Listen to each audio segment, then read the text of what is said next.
kita. Oke, jadi di pertemuan kedua ini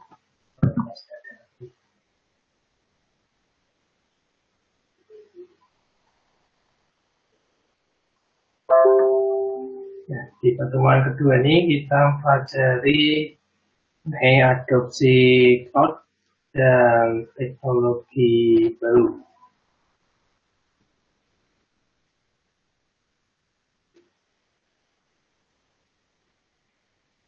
Ya, jadi adopsi cloud itu bukan lagi masalah masa depan ya, tapi masa sekarang. Ya, perusahaan-perusahaan harus mengambil keputusan segera kalau ingin adopsi cloud. Dari satu individu hingga perusahaan global bernilai dolar, siapapun dapat mengakses kapasitas komputasi yang mereka butuhkan di cloud. Ya, jadi Anda pun mahasiswa nanti juga bisa pakai cloud ya, kalau misalnya untuk skripsi, mengerjakan skripsi, bisa juga menggunakan cloud. Kalau misalnya kebutuhan komputasinya tinggi. Ya, jeda waktu dari keputusan menjadi nilai, menjadi keuntungan, ya, bukan lagi perjalanan panjang bertahun-tahun dengan modal awal yang tinggi. Jadi kalau dulu sebelum ada cloud, kita mau bikin infrastruktur sendiri butuh modal awal yang tinggi. Sekarang tidak, kita bisa mulai dari modal kecil. Kalau memang bisnis kita ya masih kecil, gitu ya. Tapi nanti bisa dikembangkan menjadi besar. Cloud memungkinkan bisnis untuk bereksperimen, gagal, dan belajar lebih cepat dari sebelumnya dengan paparan risiko rendah. Nah, ini keuntungannya cloud itu seperti itu. Yang ditambah dari kecil, kalau gagal tidak masalah, tidak ada biaya infrastruktur yang dikorbankan. Ya, kalau kita sudah investasi infrastruktur, kalau gagal ya hangus kan, seakan-akan biaya nilai infrastruktur yang kita bayarkan tuh hangus kalau terjadi gagal. Kalau ini enggak, karena kita cuma sewa, ya nilai sewanya tidak sebesar nilai infrastruktur.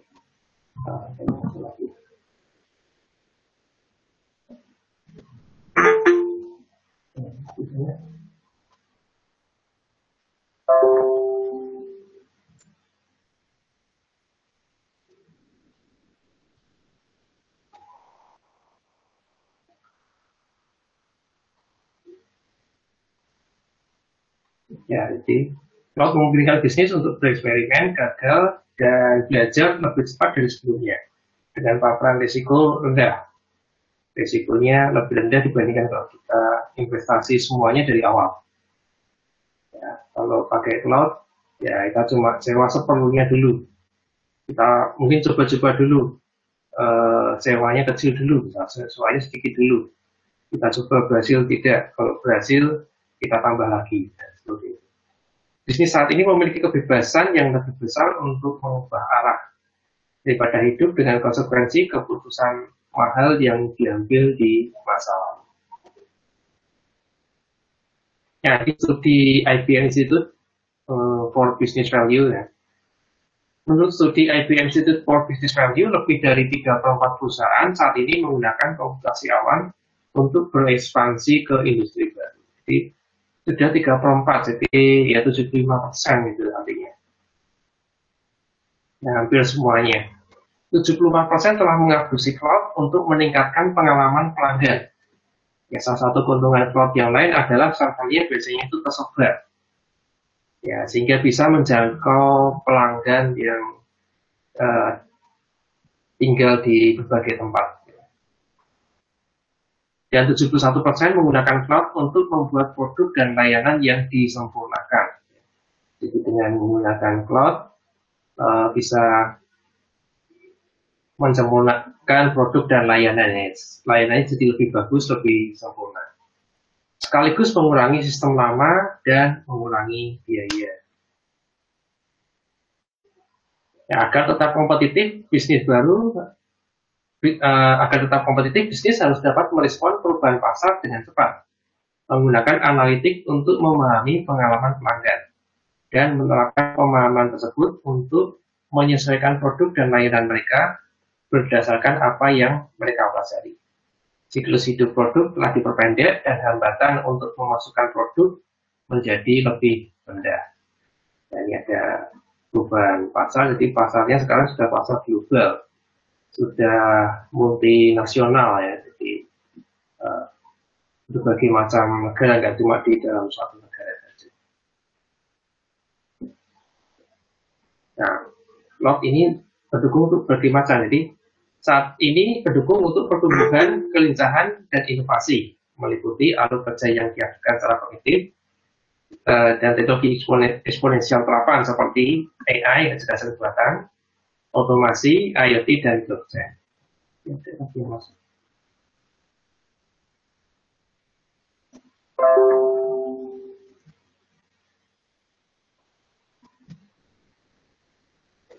Ya, Cloud juga mendukung untuk aplikasi yang mencakup solusi baru dan lama, dan infrastruktur multi-cloud yang terbuka, hibrid, dan aman.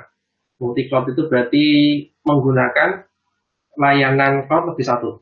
Ya, menggunakan jasa layanan cloud lebih dari satu, misalnya Amazon, Microsoft, Google, Alibaba, gitu, digabung-gabungkan.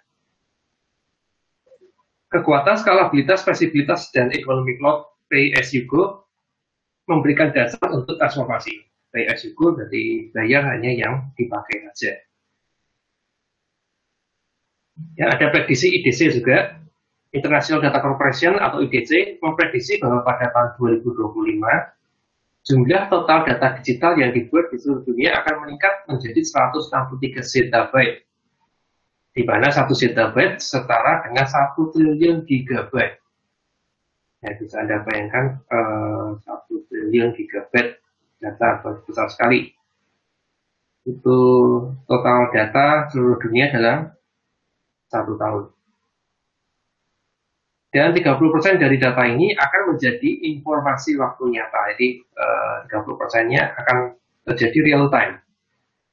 Ya, mengingat jumlah data yang diproduksi tiap hari dalam jumlah yang belum pernah terjadi sebelumnya, dan kemampuan untuk membuat keputusan berdasarkan data yang penting bagi bisnis apapun, komputasi awan menjadi penting bagi bisnis untuk berhasil bertahan dan bersaing di pasar ini. Di data yang besar ini, ya kalau di tempat kita ada satu mata kuliah Big Data namanya ya. Big Data itu jadi untuk menganalisa data yang besar sekali jumlahnya, tidak cuma data biasa ya. Jadi Big Data itu datanya jumlahnya banyak sekali dan tersedia dalam waktu yang cepat dan jenisnya bermacam-macam. Nah, Big Data ini biasanya terus kemudian direlasikan dengan cloud juga, cloud computing.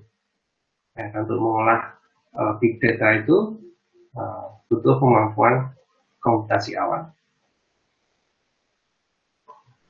Nah, strategi cloud lebih dari sekedar strategi IT ya, adalah komponen inti dari strategi bisnis apapun saat ini. Jadi kalau misalnya Anda ingin membuat bisnis baru, entrepreneur, bikin startup, ya pakailah cloud ya daripada membuat infrastruktur sendiri.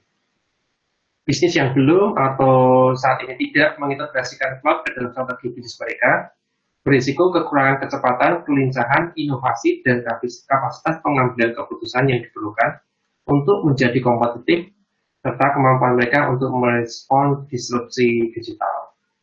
Nah, kalau bisnis yang belum mengadopsi cloud, bisa jadi karena sudah berinvestasi di infrastrukturnya. Ya, walaupun sebetulnya juga bisa diubah ya, karena kan cloud itu kan ada yang private cloud juga. Private cloud itu ya infrastrukturnya kita pakai sendiri, seluruh infrastruktur kita pakai sendiri. Itu yang private cloud. Ada hybrid juga ya, jadi ya, karena kita sudah punya infrastruktur sendiri, bikin private cloud, kemudian digabungkan dengan public cloud. Ya, sebetulnya bisa juga seperti itu strateginya. Dalam kuliah ini kita akan melihat bagaimana beberapa bisnis terkemuka telah mengubah cara mereka bekerja untuk menyediakan layanan pelanggan yang lebih baik, menghilangkan hambatan inovasi, mencapai skala perusahaan dan mempercepat pertumbuhan menggunakan teknologi cloud. Ya, jadi nanti kita akan lihat beberapa contoh kasus. Ya, meskipun di kasus yang akan kita lihat dikumpulkan dari IBM Cloud, cerita serupa dengan dampak dramatis terhadap bisnis dapat ditemukan di seluruh sektor perusahaan yang juga memanfaatkan penyedia layanan cloud lainnya. Ya, ini yang pertama American Airlines, jadi ini maskapai penerbangan. Dalam industri penerbangan yang sangat kompetitif, pengalaman pelanggan adalah titik pembeda utama. Dan saluran digital digital channel semakin penting. Ya, jadi orang sudah beralih ke digital. Untuk menjadi lebih responsif terhadap kebutuhan pelanggan, American Airlines membutuhkan platform teknologi baru dan pendekatan baru untuk pengembangan yang akan membantunya memberikan alat layanan mandiri dan penilaian pelanggan digital yang lebih cepat di seluruh perusahaan. Nah, kalau dulu kita ingin beli tiket pesawat, nah kita harus datang ke agen-agen tiket. Kita datang ke agen-agen tiket, nah sampai di agen tiket itu kalau jurusan yang akan kita beli gitu ya, itu banyak pembelinya ya, maka biasanya harus ini. Nah, kadang bisa dapat ya tiketnya, kadang nggak dapat. Nah, jadi kita datang ke tempatnya agen, kita pesan misalnya kita mau beli tiket pesawat Semarang Jakarta misalnya seperti itu. Nah, kalau pas penuh, ya kadang kita nggak bisa dapat tiket pada jam yang kita mau. Nah, kadang juga kalau sudah tinggal sedikit ya cepat-cepatan. Kadang pada saat kita nanya ada nggak? Oh ada, tersedia tiket. Terus tidak langsung memutuskan, ya pikir-pikir dulu, tiketnya sudah dibeli oleh agen yang lain lagi yang tidak di situ.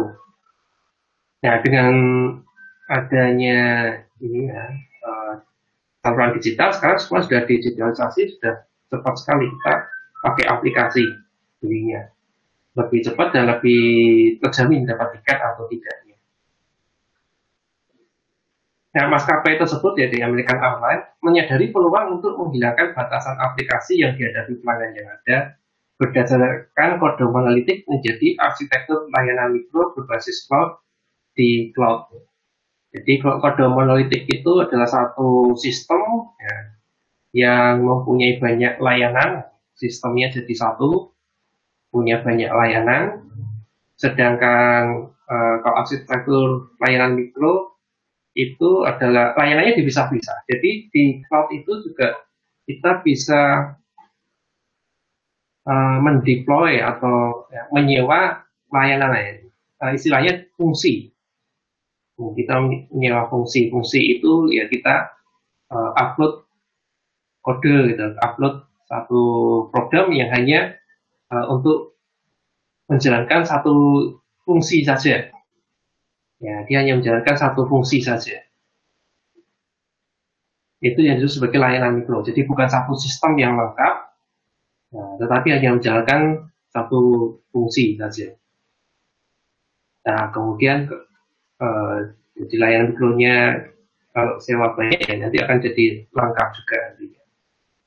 Nah, cuma di sini tidak jadi satu kode monolitik, bisa jadi satu aplikasi yang lengkap itu, tapi dipecah-pecah menjadi layanan-layanan mikro. Nah, hasilnya adalah pengembangan lebih cepat dan rilis aplikasi baru. Ya, jadi kalau kita ingin mengupdate layanan ya tinggal update. Mungkin tidak semua layanan kita update, kita bisa update-nya kecil-kecil. Ya, sehingga rilisnya pun cepat. Ini sama kayak perkembangan antara sistem operasi Windows ya, dengan sistem operasi Linux. Sistem operasi Linux perkembangannya lebih cepat kan? Mengapa? Karena di Linux itu kalau ada update kecil aja sudah langsung dikirimkan ke pengguna, dikirimkan ke user. Kalau di Microsoft enggak. Di Microsoft tuh ada satu proses yang panjang. Kalau ada update kecil harus diuji dulu. Ya, diuji dulu. Kalau sudah lolos pengujian baru dikirimkan ke pelanggan. Nah, pengujiannya itu butuh waktu yang lama dan juga butuh biaya yang besar juga, sehingga kalau update-nya hanya kecil biasanya tidak diberikan ke pelanggan ya. Nunggu sampai besar dulu, jadi ditumpuk dulu sampai besar, nah, baru kemudian diuji terus dikirimkan ke pelanggan. Ini mengakibatkan perkembangannya jadi lama. Peningkatan keandalan operasional, produktivitas, dan waktu respon pelanggan akhir. Ya, terus hasil yang terakhir penghematan biaya dari biaya peningkatan yang ada melalui migrasi ke IBM Cloud. Ya, jadi kalau ada peningkatan layanan, ya kalau kita nggak pakai cloud, ya infrastrukturnya sudah tidak mencukupi, ya kita harus beli belanja lagi infrastruktur kalau nggak pakai cloud. Tapi kalau pakai cloud, tinggal kita ubah aja layanannya menjadi layanan yang lebih besar, ya. Entah storage yang lebih besar atau prosesornya yang lebih cepat atau core-nya yang lebih banyak, seperti itu.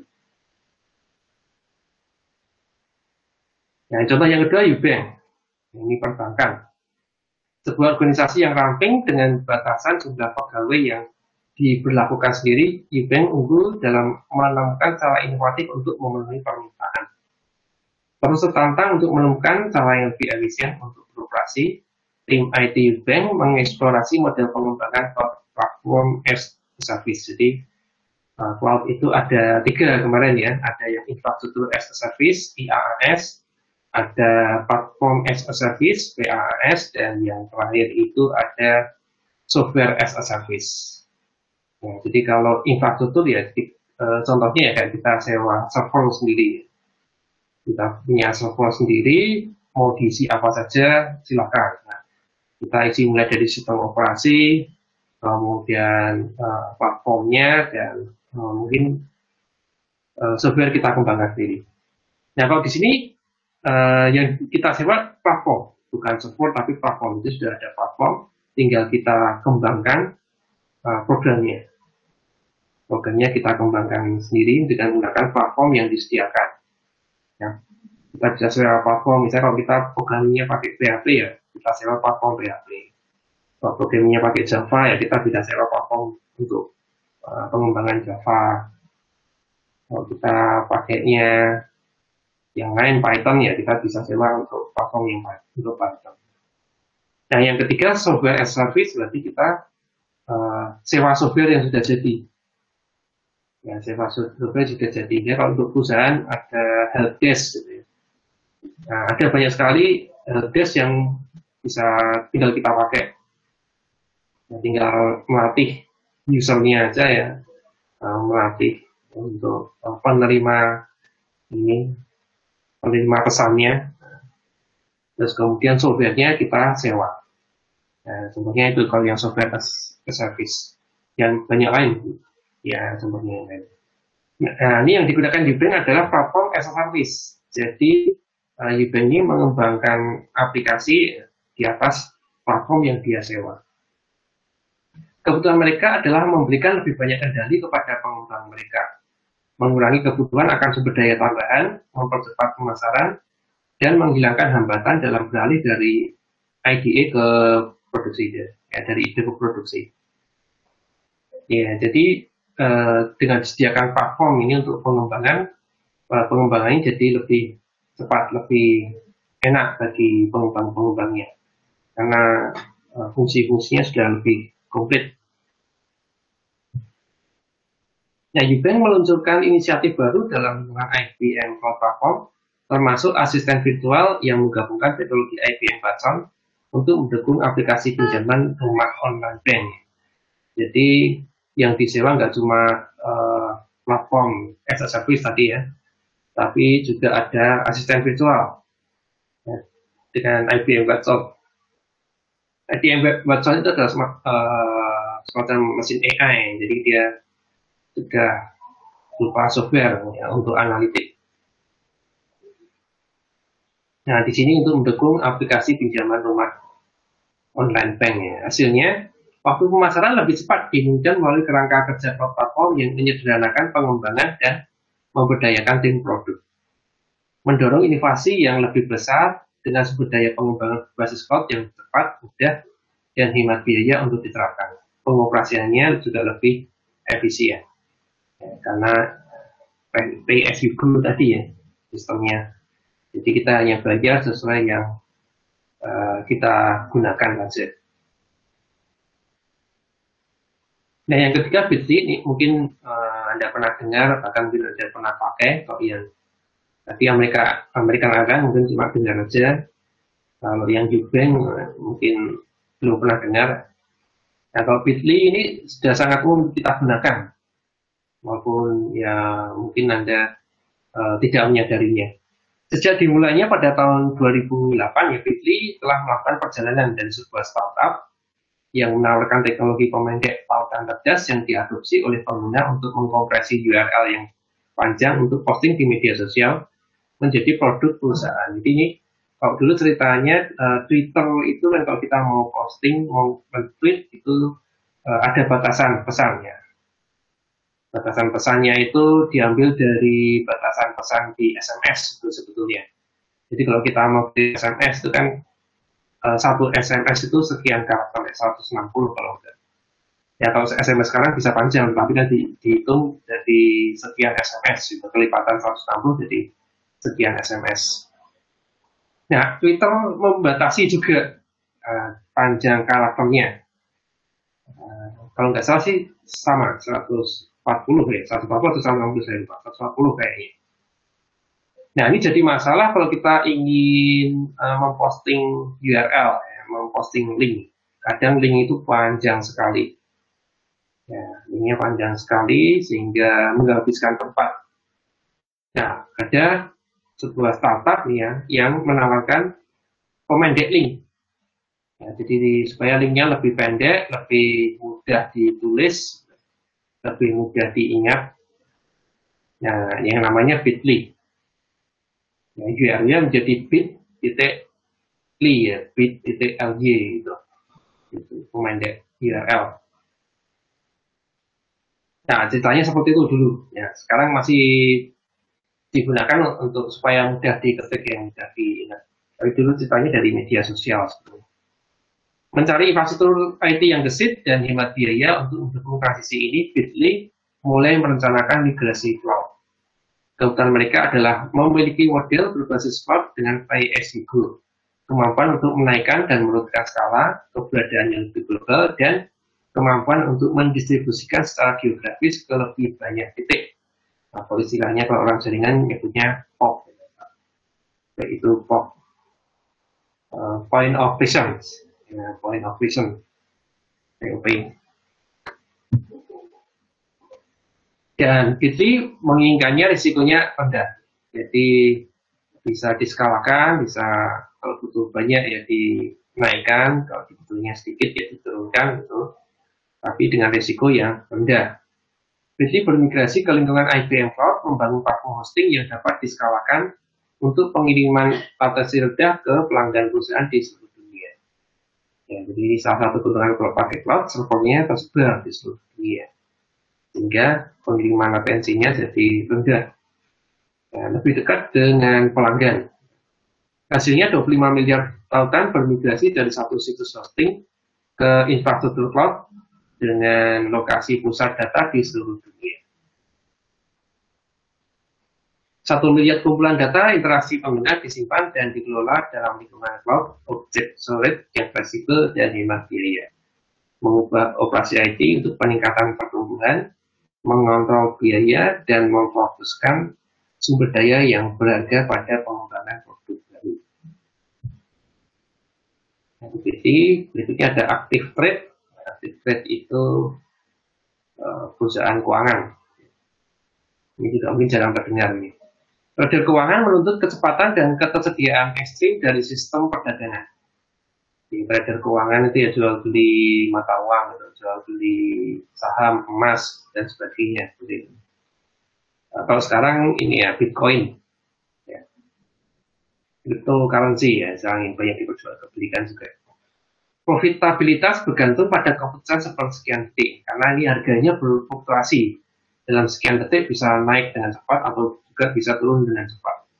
maka keputusannya itu juga harus cepat, butuh keputusan cepat. Sebagai broker online terkemuka di forex, komoditas, ekuitas, cryptocurrency, indeks, dan instrumen keuangan lainnya, Active Trade memungkinkan investor untuk membeli dan menjual di berbagai pasar keuangan. Active Trade pada aplikasi yang digunakan investor ya, untuk membeli dan menjual di berbagai pasar keuangan. Jadi dia menggabungkan beberapa pasar keuangan sekaligus. Investor membutuhkan akses yang andal ke informasi pasar yang akurat.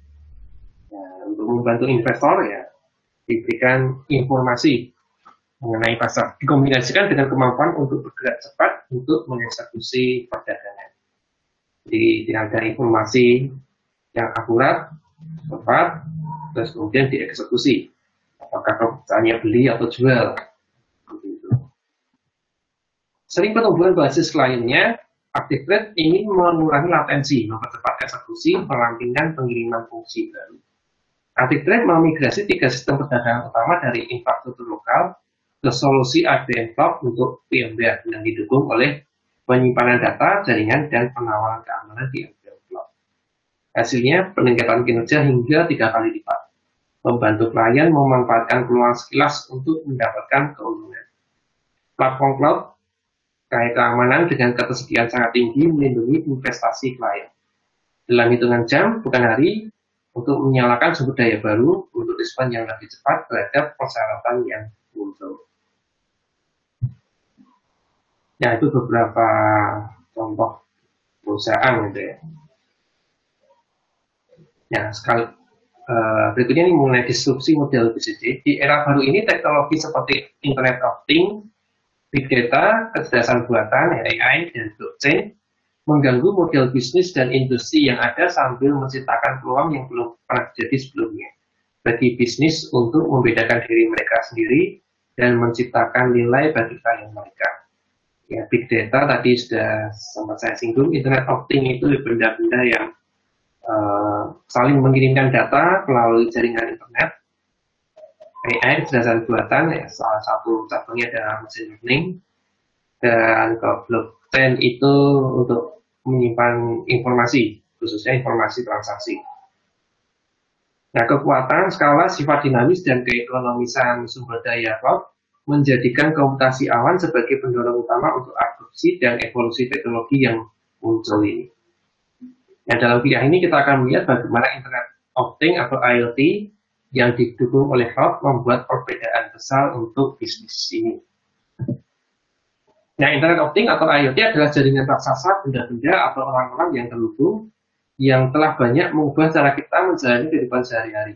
Dari cara kita mengemudi, cara kita melakukan pembelian, memantau kesehatan pribadi kita, dan bahkan cara kita mendapatkan energi untuk rumah kita.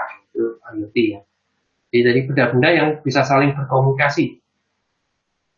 Ya, misalnya kalau sekarang ada mobil otonom, ya, mobil yang bisa jalan sendiri, ya, dia butuh alat-alat sensor, bisa deteksi sekitarnya.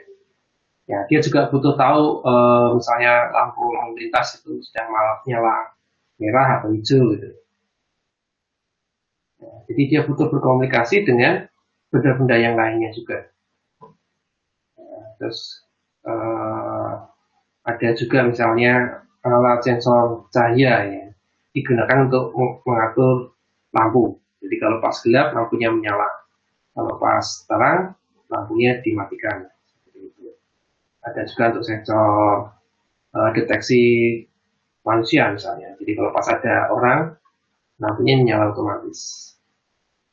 Kalau tidak ada orang lampunya akan mati. Ya, perangkat dan sensor pintar terus melacak dan mengumpulkan data.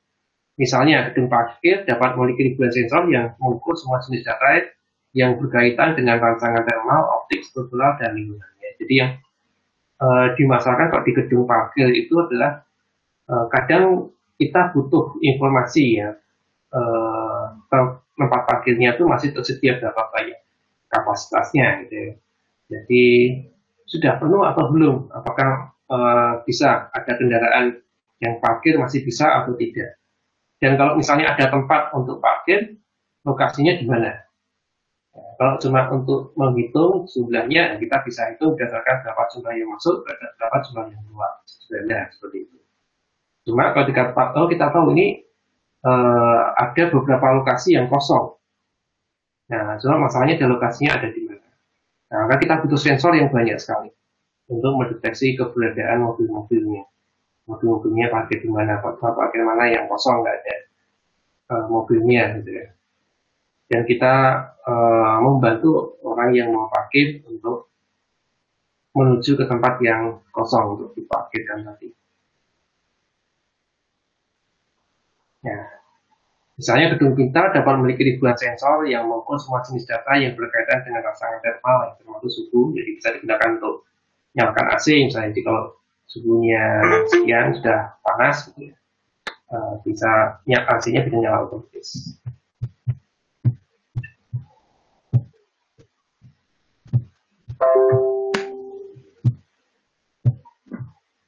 Ada optik tadi untuk cahaya tadi ya, maka sudah gelap atau terang untuk menyalakan lampu.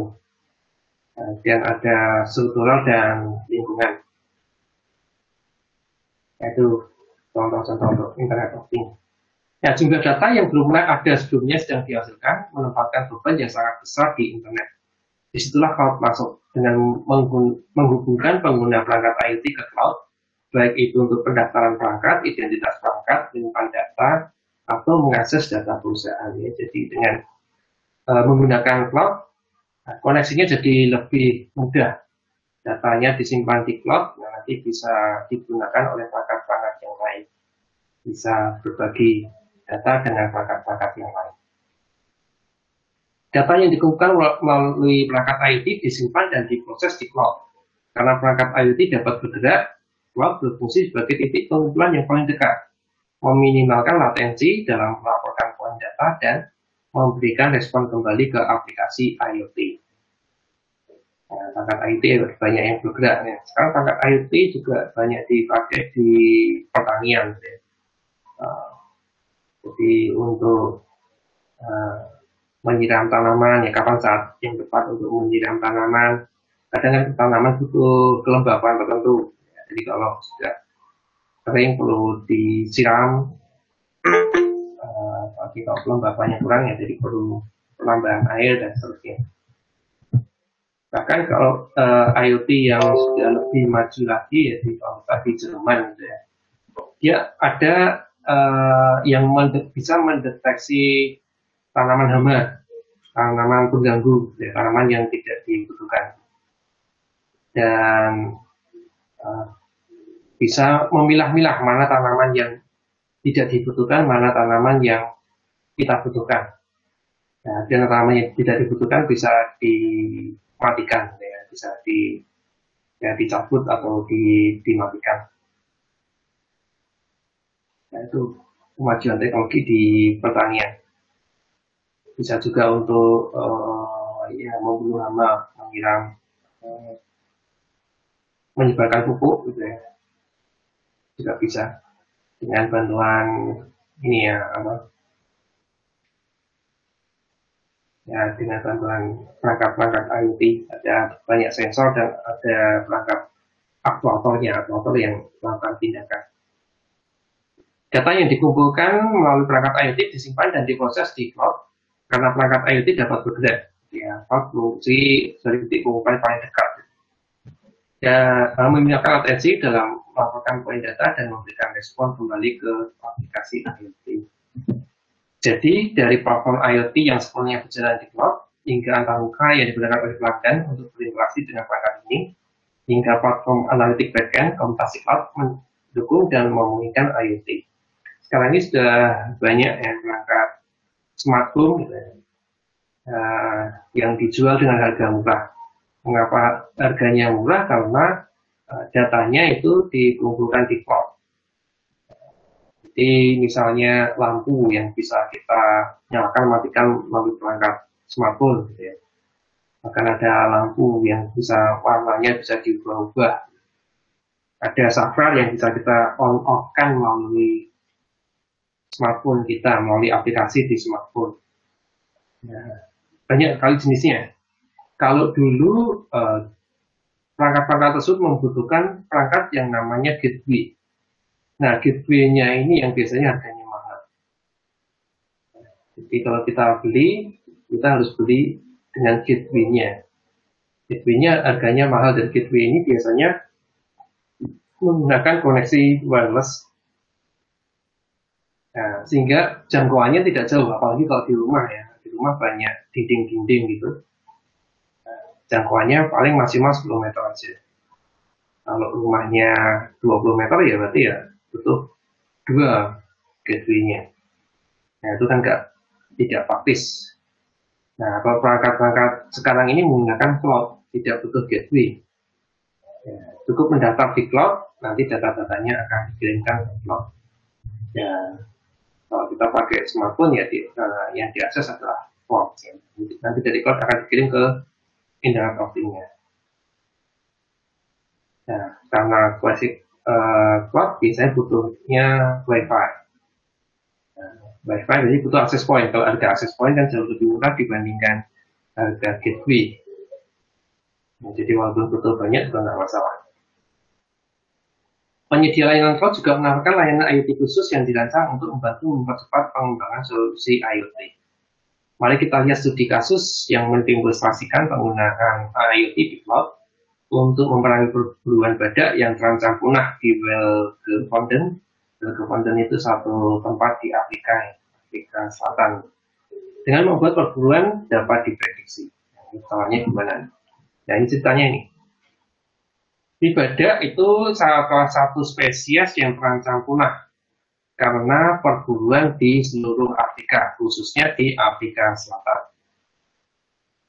Nah, problemnya adalah wilayahnya luas. Jadi kalau kita ingin melindungi badak itu, badaknya kan tersebar di satu wilayah yang luas. Kita kan nggak mungkin bikin satu pasukan pengaman badak, itu kan nggak bisa. Ya, butuh biaya yang besar kalau misalnya kita bikin pasukan tersendiri itu. Sementara pemburu badak itu ya kayak maling sama polisi itu ya. Jadi maling itu kan memanfaatkan kelengahan dari polisi. Polisi kan nggak mungkin patroli terus. Jadi pada saat-saat di antara sela-sela patroli itu malingnya beroperasi. Nah, pemburu juga demikian, apalagi dengan wilayah yang luas dan jumlah pemburu juga semakin meningkat banyak, dan mereka juga peralatannya lengkap. Mereka termilitarisasi, jadi sudah kayak tentara gitu ya, dengan senjata. Sudah kayak ibaratnya kayak tentara pakai senjata untuk berburu badak ini. Nah, kalau nggak mau kalah ya kita harus melengkapi diri kita dengan peralatan yang lengkap juga ya, kalau ingin melindungi badak di Afrika Selatan ini. Nah, satu-satunya cara untuk melakukannya dengan baik adalah membawa teknologi dan hal-hal yang tidak mereka miliki. Nah, ini teknologinya bagaimana caranya? Kok bisa melindungi badak? Nah, ini caranya dengan bantuan dari binatang-binatang lain. Jadi spesies yang terancam punah ini, badak ini mendapatkan bantuan dari beberapa teman tak terduga seperti zebra dan antelope. Nah, zebra dan antelope ini punya sifat beda dengan badak ya. Kalau badak itu kan besar, gerakannya lambat, responnya lambat. Nah, zebra dan antelope ini lebih peka, khususnya peka terhadap hal-hal yang mengancam mereka. Jadi kalau ada pemburu itu kan ya, mereka akan pakai mobil, jeep gitu ya. Maka dari jauh akan terdengar suaranya. Dan zebra dan antelope ini pasti akan dengar dan akan bereaksi ya, karena tahu pemburu bawa senjata untuk menembak ya, bisa mematikan. Dan zebra dan antelope ini tahu akan hal itu. Kalau badaknya kurang tahu. Nah, mereka memakai sensor IoT yang terhubung ke cloud IoT. Jadi zebra dan badaknya dipasangi sensor IoT. Sensor IoT ini bisa mendeteksi ini ya, kondisi dari zebra dan antelope-nya itu. lokasinya di mana, mereka sedang diem atau sedang lari. Ya, seperti itu. Jadi ketika pemburu liar memasuki area tersebut, hewan-hewan itu akan berlari. Ya, zebra dan antelope akan berlari. Nah, ketika berlari ini, maka IoT akan kirim data ke cloud. Nah, kemudian di sana dianalisa, oh ini ada zebra antelope berlari ke arah dia dari lokasi ini ke arah ini. Nah, analisa itu mungkin disimpulkan, oh ini ada pemburu. Nah, maka ranger akan diberitahu, dinotifikasi. Terus ini bisa juga melacak emosinya zebra dan antelope. Apakah emosinya ketakutan, mereka berlari karena ketakutan atau berlari karena gembira. Emosinya akan ketahuan juga dari sensornya itu. Dan membantu mereka menghentikan pemburu itu sebelum terjadi perburuan, sebelum bencana terjadi. Ya, kalau rangernya pakai helikopter sehingga lebih cepat sampai ke tujuan. Ya, ini adalah cara cerdas untuk membantu meningkatkan populasi badak dan mengubah pemburu menjadi spesies yang terancam punah. Jadi pemburunya semakin sempit ruang geraknya, dimanapun mereka akan selalu terlacak posisinya. Nah, selain IoT ada juga artificial intelligence, kecerdasan buatan, atau kadang disebut juga kecerdasan tiuran, kecerdasan artifisial. Memahami aliran data yang tidak ada habisnya adalah tempat artificial intelligence atau AI. Banyak aplikasi tempat kita menerapkan AI saat ini tidak akan mungkin terjadi tanpa komputasi sesuai permintaan yang dapat diskalakan yang ditawarkan oleh cloud. Jadi AI ini, kecerdasan buatan ini dapat menyelesaikan berbagai macam masalah. Cuma kelemahan dari AI ini dia butuh pemrosesan yang tinggi. Ya, butuh pemrosesan yang tinggi. Kalau sekarang algoritma yang paling canggih saat ini ya namanya deep learning. Deep learning itu bisa mendeteksi berbagai macam dengan akurasi yang tinggi.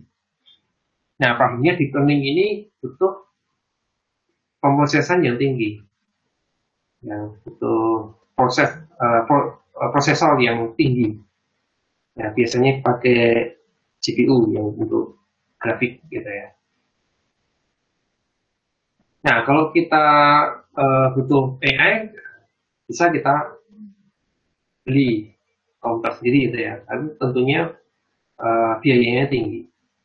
Nah, kalau ada yang menawarkan AI ini, dasar buatan ini, sehingga kita bisa kita sewa ya, sesuai dengan kebutuhan aja, jadinya jauh lebih murah dibandingkan kalau kita beli infrastruktur sendiri. Jadi ada hubungan tiga apa ya, antara AI, IoT, dan cloud. Sama seperti AI yang mengkonsumsi data yang dihasilkan perangkat IoT, perilaku perangkat IoT dapat ditentukan berdasarkan respon dari AI. Ya, kayak tadi contoh yang badak tadi, jadi bisa mengetahui ini zebra dan antelope-nya tadi lari ke arah mana, emosinya seperti apa, dan kesimpulannya bagaimana, itu karena ada AI ini. Misalnya Smart Assistant, jenis umum perangkat IoT terus mempelajari preferensi pengguna seiring dengan perkembangan penggunanya. Seperti lagu yang mereka sukai, pengaturan suhu rumah, waktu makan yang disukai, seiring waktu mereka mengantisipasi tindakan mereka berdasarkan riwayat masa lalu pengguna. Ya, jadi kalau kita ingin mendengarkan lagu, ya, kita cukup perintahkan aja, mainkan lagu. Nah, nanti tahu sendiri lagu apa kira-kira yang kita sukai. Kira-kira seperti itu. Jadi yang kita lihat adalah hubungan simbiosis antara IoT, AI, dan cloud. IoT memberikan data, AI memberdayakan wawasan, dan kedua teknologi yang muncul ini memanfaatkan skalabilitas dan kekuatan pemrosesan cloud untuk memberikan nilai bagi individu dan bisnis. Nah, contoh-contoh kasus lagi ya. USTA. Mari kita lihat bagaimana United States Tennis Association (USTA) menggunakan AI di cloud untuk memberikan pengalaman digital yang unik kepada jutaan pengguna di seluruh dunia. Nah, selama 2 minggu di akhir Setiap musim panas, penggemar tenis di seluruh dunia mengalihkan pandangan mereka ke kota New York dan US Open, terbuka. US Open. Ratusan ribu di tempat, jutaan lainnya dari online, akses lewat jaringan internet atau melalui TV gitu ya, yang menyiarkan secara langsung. Tapi jika Anda melihat tenis, permainan tenisnya ya, Anda melihat permainan tenis, Anda mungkin melihat pemainnya. Ya. Nah, IBM melihat data, skor dan statistik, pemandangan, suara. Nah, hal-hal seperti ini yang makin memperindah ini ya pertandingan. Ya. Jadi kalau di Indonesia bayangkan sukanya nonton sepak bola. Nah, kalau dulu nonton sepak bola ya kita tahunya kesebelasan mana yang menang, ya. Yang nyetak gol siapa. Akhirnya pemain-pemain yang populer biasanya pemain-pemain yang sering nyetak gol. Dan pemain-pemain yang belakang ya dulu tuh nggak populer. Tapi kalau sekarang dengan adanya statistik, ya, semua pemain mendapatkan kesempatan yang sama untuk populer. Karena ada statistiknya, misalnya pemain belakang beberapa kali dia mampu menghalau bola.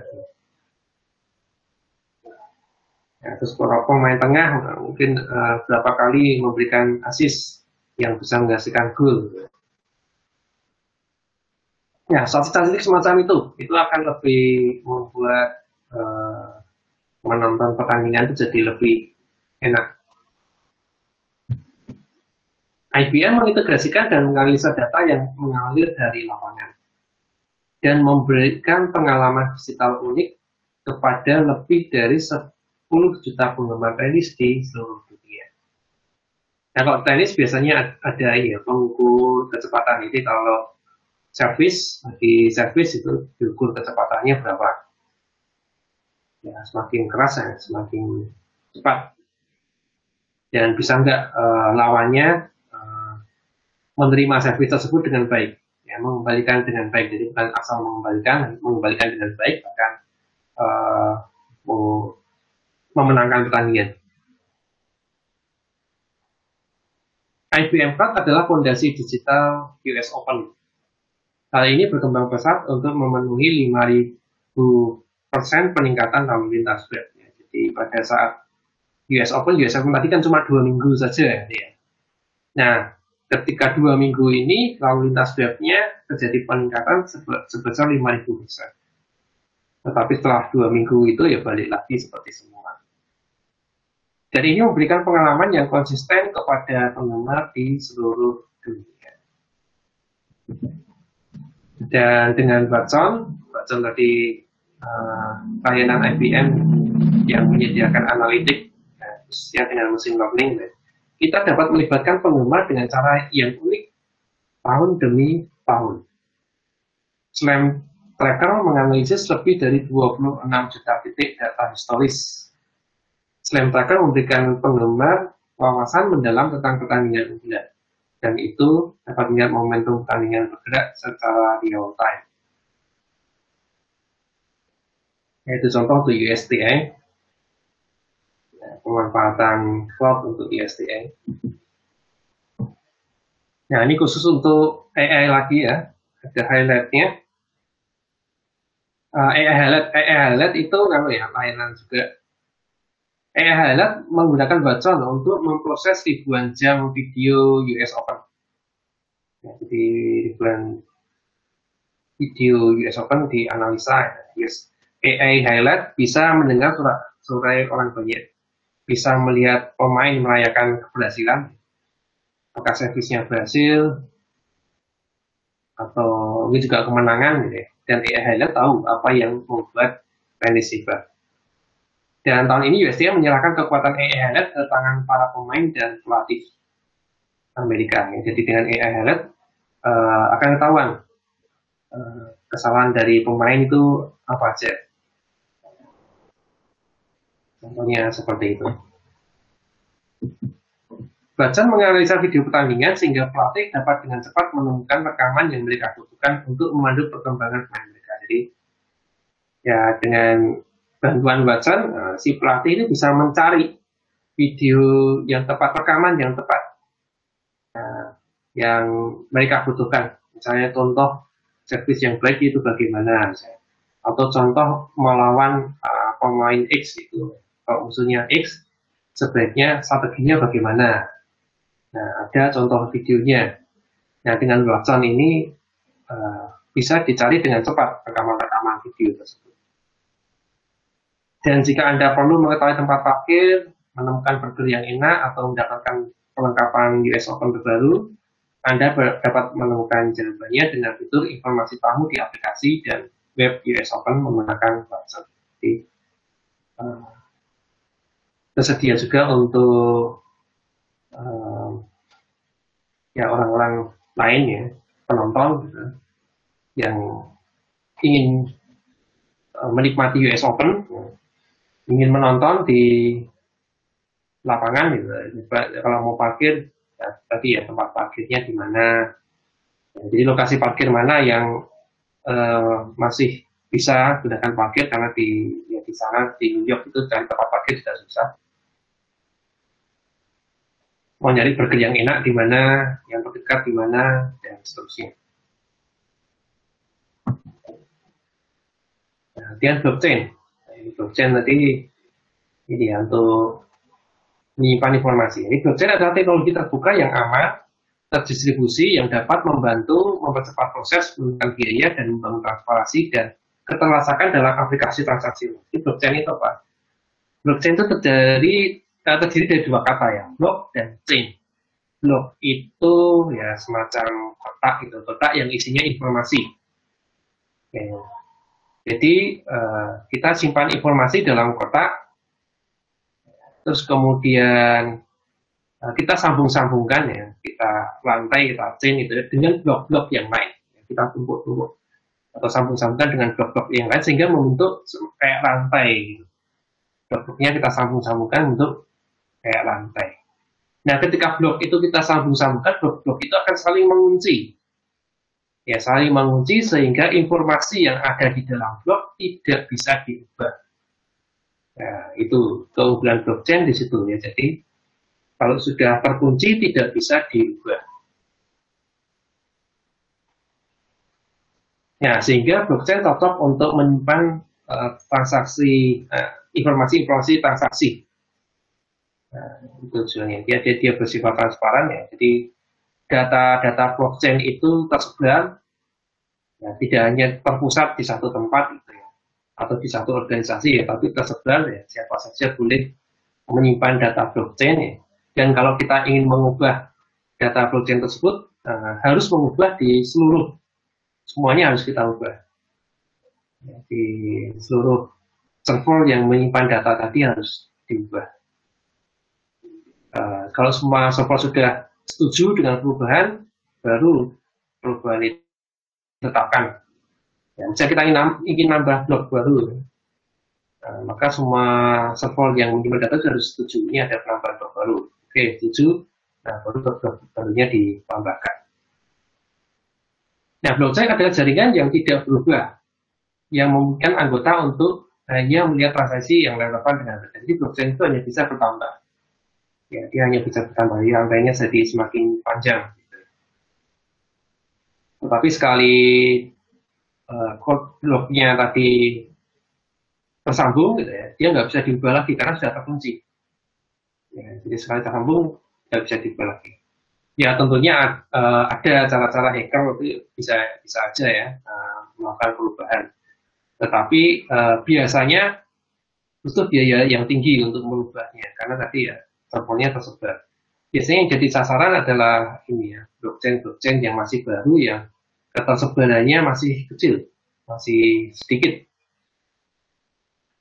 Nah, sedangkan hackernya menggunakan server yang jauh lebih banyak, ya, server yang dia miliki jauh lebih banyak, atau komputer yang dia miliki jauh lebih banyak dibandingkan server yang dimiliki oleh blockchain tersebut. Nah, sehingga bisa ubah secara cepat data di dalamnya. Tapi kalau blockchain yang sudah sangat tersebar, akan sulit sekali untuk melakukan perubahan data. Semakin terbuka, beragam, dan terdistribusi jaringan, semakin kuat kepercayaan dan transparansi data dan transaksi. 85% bisnis saat ini mengandalkan lebih dari satu cloud untuk memenuhi kebutuhan IT mereka. Dengan lebih dari 70% menggunakan lebih dari 3 cloud. Jadi perusahaan-perusahaan menggunakan banyak cloud sekaligus. Jadi tidak mengandalkan satu provider, tapi mengandalkan bahkan sampai 3 provider lebih. Providernya ya ada Amazon, ada IBM, ada Microsoft, Google, Alibaba, dan masih banyak yang lainnya lagi. Di sini harus dapat memindahkan aplikasi dan data di berbagai cloud dengan mudah dan aman, yang mengarah ke permintaan yang muncul untuk membangun dan mengelola aplikasi bisnis seperti blockchain untuk lingkungan multi-cloud. Ya, karena penyediaannya berbeda-beda, ya, kalau kita ingin memindahkan data ya, kita harus bikin satu aplikasi sendiri ya untuk memindahkan data. Padahal pemindahan data juga harus secara cepat. Jadi sinkronisasinya juga harus secara cepat dari satu penyedia cloud dengan penyedia cloud yang lain. Yang hubungan 3 arah tadi ada ya, IoT, AI, dan cloud. Nah, kalau sekarang blockchain, AI, dan cloud seperti IoT ya, dan AI didukung oleh cloud juga memiliki hubungan 3 arah. Di mana teknologi blockchain menyediakan sumber kebenaran yang terpercaya dan desentralisasi, AI memberdayakan analitik dan pengambilan keputusan dari data yang dikumpulkan, dan cloud menyediakan sumber daya komputasi yang terdistribusi secara global, dapat diskalakan dan hemat biaya untuk mendukung pengumpulan data dalam jumlah yang belum pernah terjadi sebelumnya, dan kekuatan pengurusan yang diperlukan untuk menarik pengetahuan dari data ini. Blockchain berfungsi untuk membuat AI lebih mudah dipahami dengan merekam data dan variabel yang menjadi keputusan yang dibuat dalam algoritma AI, yang mengarah pada kepercayaan dan transparansi yang lebih besar dalam kesimpulan dan keputusan yang dibuat oleh algoritma ini. Oke, itu materi untuk hari ini ya. Jadi ada contoh-contoh perusahaan yang menggunakan teknologi cloud dan juga contoh-contoh adopsi cloud itu bagaimana, penggunaan cloud itu bagaimana.